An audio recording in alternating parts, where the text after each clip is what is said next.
Magandang gabi, Pilipinas. Posibleng magpatupad ng forced evacuation sa ilang lungsod sa paligid ng Bulkang Kanlaon. Bunsod pa rin ang pag-aalboroto dito. Samantala, nagpaalala pa rin ang FIVOC sa posibilidad ng phreatic explosions. Yan ang ulat ni Bien Manalo. Dahil sa patuloy na aktibidad ng Bulkang Kanlaon, posibleng itaas sa Alert Level 3 ang status nito.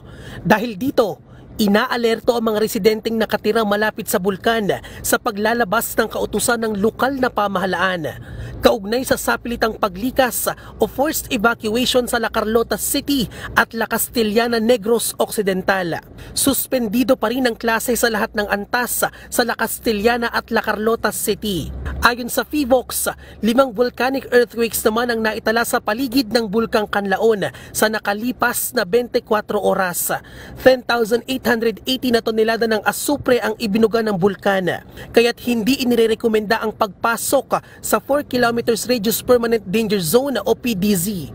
Hindi rin pinahihintulutan ang pagpapalipad ng anumang aircraft malapit sa tuktok ng bulkan. Paalala pa rin ng FIVOC na maaring maganap ang biglaang pagputok ng steam o phreatic explosions.